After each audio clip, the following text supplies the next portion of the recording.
For a good portion of time, the Libratone Track Air Plus were among one of my favourite true wireless earbuds, but in this review we're going to be looking at its successors, the Generation 2. Now these earbuds can be found for around €200 and around $230. So how do they compare to its predecessors, and more fundamentally how do they compare to its rivals? Well, in this review I'll be covering everything you need to know. So jumping straight into it, the second generation Track Air Plus, very much like their predecessors, support the aptX and AAC codecs, which is great to see. However, it would have been even better to see the aptX adaptive or LDAC codec supported instead. Elsewhere, it should be bearing in mind that the Qualcomm QC5141 chip does come with Bluetooth 5.2, and more importantly for consumers is the fact that it supports multi-point connectivity, whereby you can simultaneously pair 3 devices to the Track Air Plus second generation and therefore switch between devices while they're being used, whereas that's not the same thing that could have been said about the first generation buds. And very much on that notion, the second generation earbuds can be used independently from one another. In other words, you can use the left or right drivers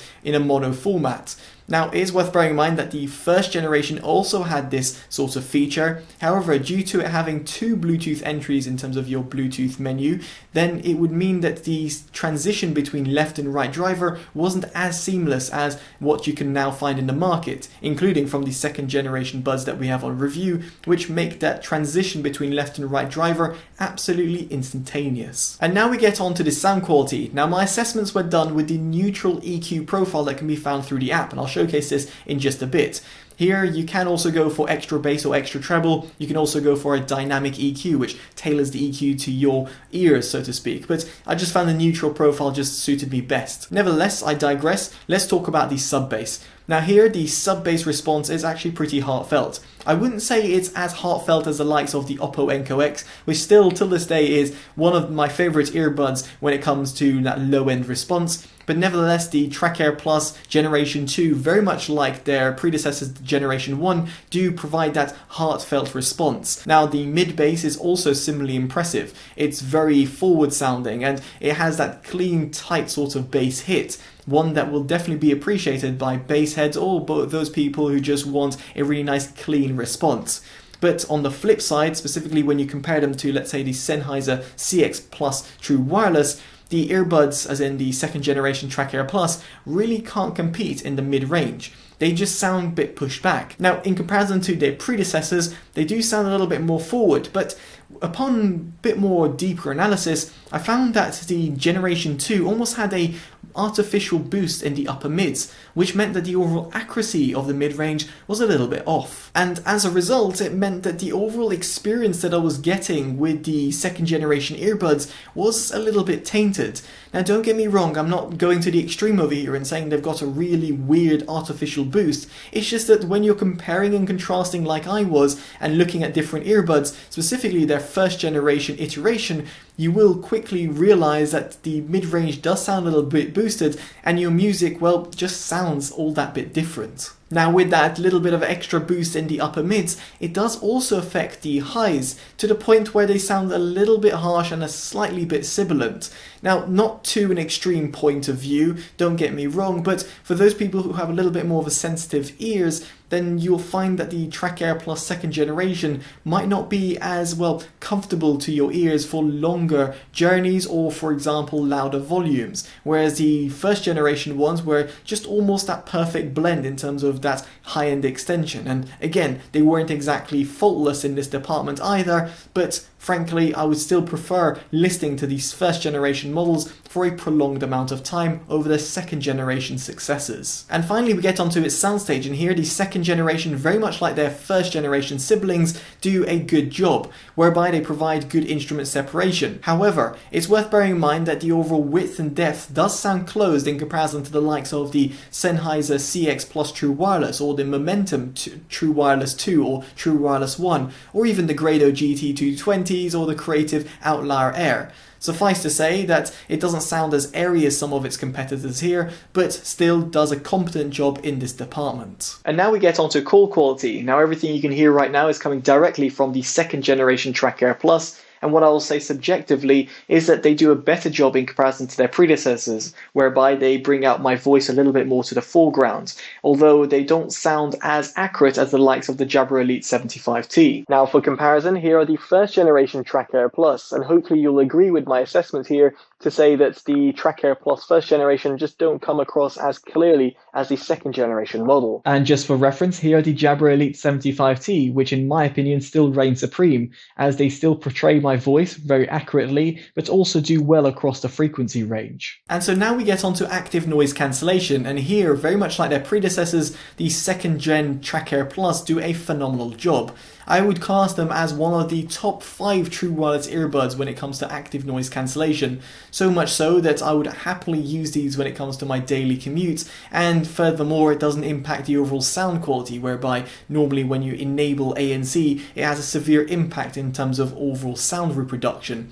Well, that's not the case with the Track Air Plus, and in comparison to a lot of its competitors, say for example the Jabra Elite 75T, the Oppo Enco X, or the Sennheiser CX Plus True Wireless, the Libratone still come out on top. Now I should also mention that the overall passive noise isolation that you get here is actually really impressive. In comparison to, let's say, the Oppo Enco X, the Generation 1 or Generation 2 Track Air Plus earbuds do a phenomenal job. Now combine this with the phenomenal ANC technology that I just referenced, it means that you've got great noise isolation from the world around you. Now if you do not want this, and of course want to hear your surroundings, you can enable ambient aware mode by a touch of a button, and therefore hear your surroundings very easily, and therefore means that you'll be a little bit more conscious when you're crossing the road. And so now we get onto the app, and as you can see over here you've got a number. Now this adjusts the amount of ANC, so for example if you go down to 0 it's not enabled, whereas on 30 it's on its maximum level. Then you've got a few quick toggles, so for example adjustable mode, comfort mode, or transparency mode, which is always useful.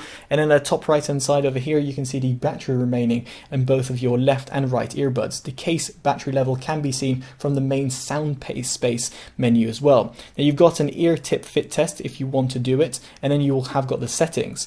Now first off, in terms of the EQ, as you can see I've got neutral selected, but as I did reference before, you've got a few different modes to choose from. It is a shame however not to see a custom equalizer band that one might want to adjust.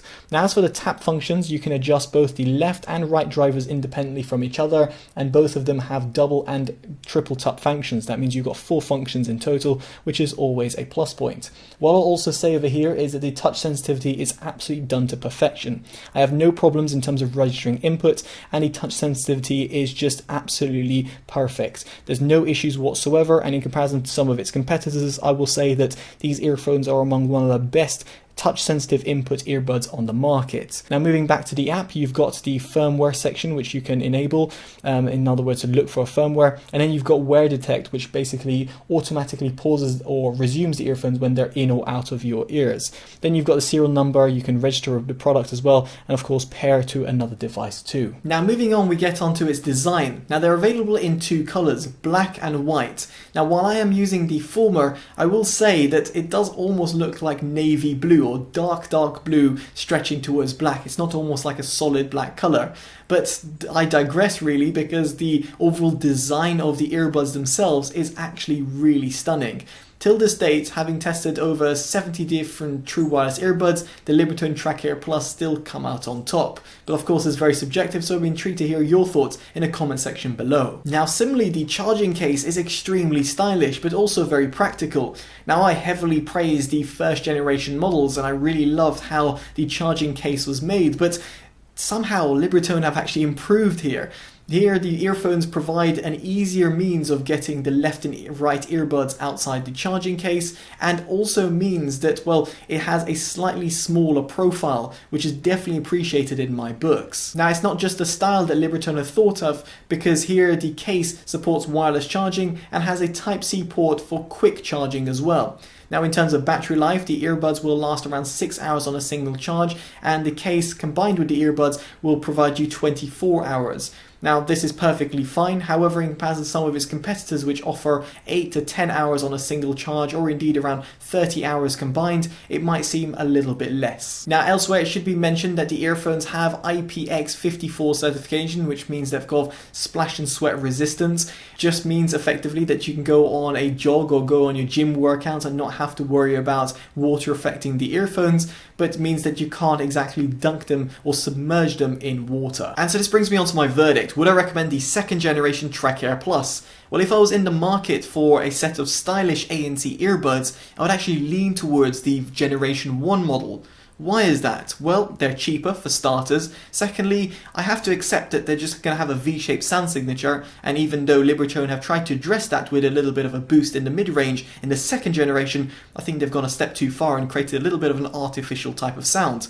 Elsewhere, recording quality isn't too bad in comparison to the second generation, so fundamentally there's not that many differences. And here, the Generation 1 still do tick that box. But of course, that's just my opinion about them, so intrigued to hear your thoughts in the comment section below. And of course, if you like this video and want to see more independent, honest reviews, definitely do subscribe and hit that bell notification, as they would be greatly appreciated. As such, I've been Totally Dubbed, and I'll hopefully see you next one. Take care of yourselves, and goodbye.